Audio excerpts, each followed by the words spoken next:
देखिए, ये स्पष्ट हो गया है कि झारखंड मुक्ति मोर्चा और उसकी सरकार कहीं ना कहीं हिटलर और नाजी पार्टी की तर्ज पर चल रही है।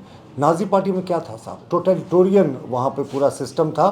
कोई अगर प्रतिरोध में आवाज़ उठाता था, विपक्ष में आवाज़ उठाता था, तो नाजी पार्टी के कार्यकर्ता और हिटलर की जो सीक्रेट पुलिस थी, गेस्टापो, दोनों मिलकर उसे साइलेंट कर देते थे। अब झारखंड में क्या हो रहा है? बिल्कुल नाजी पार्टी की तर्ज पर यहाँ की सरकार चल रही है। यहाँ अभिव्यक्ति की आज़ादी आपसे छीन लिया गया। पहले जो संविधान का आर्टिकल 19(1)(a) 19(1)(b है, जो किसी भी व्यक्ति को ये अधिकार देता है कि वो शांतिपूर्वक आंदोलन कर रहा है तो वो बिल्कुल कर सकता है, इसमें कोई रोक नहीं लगी है। पर सरकार ने इस पर एक परमिशन का क्लॉज डाल दिया। पहले सूचना देने का मात्र एक इसमें ऑप्शन होता था, परमिशन की आवश्यकता नहीं होती थी। अब क्या सरकार विरोधी कोई प्रदर्शन और आंदोलन जो है किसी प्रजातंत्र में नहीं होगा? दूसरा, इन्होंने सोशल मीडिया पोस्ट पर निगरानी करनी शुरू की है, और अगर झारखंड मुक्ति मोर्चा के पार्टी की गुंडागर्दी को कहीं कोई दिखा रहा है तो उन लोगों को नोटिस देकर उनको कार्रवाई की धमकी दी जा रही है। हम लोग ऐसी धमकियों से नहीं डरने वाले हैं हेमंत सोरेन जी।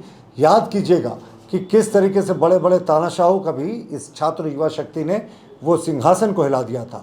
और क्या हो रहा है? इसी तरीके से 1000 छात्रों पर, विद्यार्थियों पर आपने एफआईआर कर दिया। बीएनएस के सेक्शन 109 को भी लगा दिया, हत्या के प्रयास का मामला। और हत्या के प्रयास का मामला वहाँ लगाया जहाँ एक झामुमो के नेत्री को लोग बचाने की कोशिश कर रहे थे। तो 1000 लोगों पर ब्लैंकेट मुकदमा, सोशल मीडिया पर प्रहरा, और कोई भी कार्यक्रम करने से पहले अनुमति, ये पूरे तरीके से नाजी पार्टी और हिटलर की याद दिलाता है। और कहीं ना कहीं ये सरकार पूरे तरीके से तानाशाही पर उतर गई है। पर ऐसे ही 1974 में इंदिरा गांधी जी ने भी जब गोलियां चलवा दी थी छात्र आंदोलन पर, तो उसके बाद इमरजेंसी लगा भी दिया था, लेकिन छात्र आंदोलन नहीं रुका था। आप अंडर एस्टिमेट कर रहे हो। छात्रों पे जो अपने फर्जी मुकदमे करवाए मुख्यमंत्री जी, इसका भी क्या बात के कहना। एक ही छात्र को आपने हजारीबाग में भी दिखा दिया और रांची में भी भौतिक रूप से उनको आपने स्थापित कर दिया कि दोनों जगह पे एक ही तरह के छात्र थे। तो ये कैसे संभव है? दूसरी बात, जो सबसे महत्वपूर्ण मुद्दा है कि राज्य सरकार ने, ऐसा लगता है एक षड्यंत्र के तहत, हाईकोर्ट में जितने अच्छे से मामले को रखना था वैसा रखा नहीं। अब आप देखिए, जब हाईकोर्ट में ये मामला मेंशन हुआ, पहले चलते थोड़े बैकग्राउंड में, कि राज्य सरकार ने एक ब्लैंकेट आदेश निकाला। राज्य सरकार के पास टॉप लीगल ऑफिसर्स हैं, एडवोकेट जनरल है, लॉ सेक्रेटरी हैं, एडिशनल एडवोकेट जनरल से सरकारी अधिवक्ताओं की फौज है। सबको पता है, नैसर्गिक न्याय का सिद्धांत है कि आप एक ऑर्डर से सबको टर्मिनेट करेंगे तो संभवतः ये कोर्ट में स्क्रूटिनी नहीं होगा। अब पहला दिन, जिस दिन कोर्ट में मेंशन किया गया था इस केस को, और याद रखिएगा, मेंशन करने से पहले किसी केस को एडवोकेट जनरल के ऑफिस में एडवांस कॉपी दी जाती है, यानी एडवोकेट जनरल और सरकार को पता था ये केस मेंशन होने वाला था। ये केस मेंशन हुआ फर्स्ट हाफ में।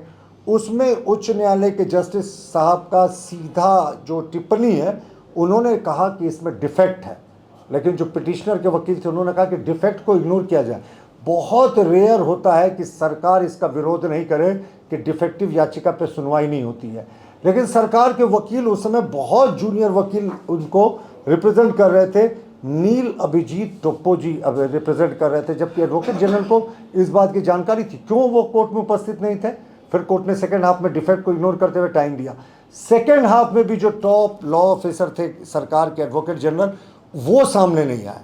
दूसरे दिन एडवोकेट जनरल दूसरे केसेस में ज़रूर अपीयर हुए, लेकिन तब तक एक पैटर्न बन गया था। हाईकोर्ट ने स्टे लगा के सरकार को नोटिस दे दिया था। तो कहीं ना कहीं हमें लगता है कि सरकार को जितने गंभीरता से इस मामले को देखना चाहिए था, या जानबूझकर सरकार ने इतने वीकली केस को प्रेजेंट किया कि चित भी मेरी पट भी मेरी। पर ये समझ नहीं रहे, ये दो तरफा मार खा रहे हैं। जिनकी नौकरी गई वो भी सरकार को दोषी मान रहे हैं, और जो छात्र आंदोलित थे वो तो भाई ठगा महसूस ही कर रहे हैं। तो हमें लगता है कि मुख्यमंत्री जी ने अब तानाशाही वाला बर्ताव अपना लिया है, लेकिन इतिहास से इन्हें सीख लेनी चाहिए।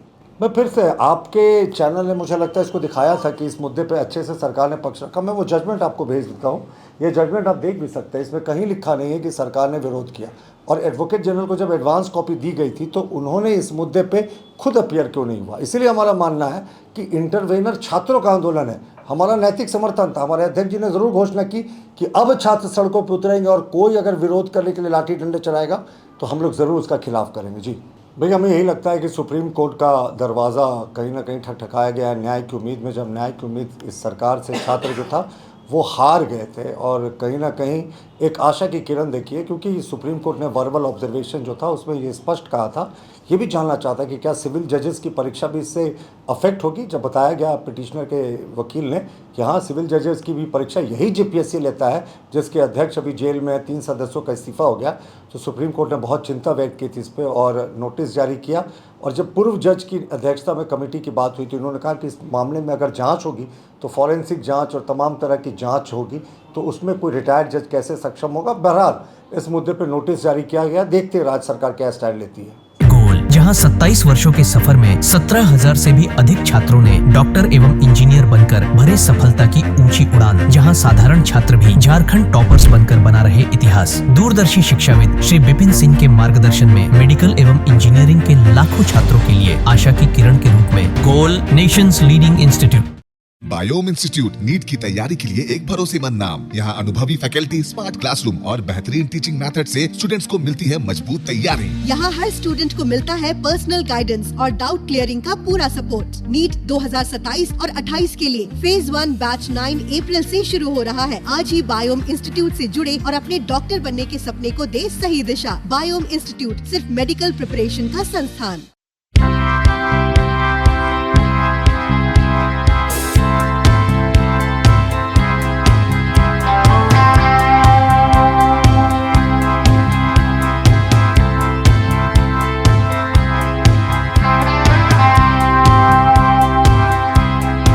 काम की तलाश है, भरोसेमंद नौकरी चाहिए, जुड़िए एएनजी के साथ, जहां श्रमिक सबसे पहले।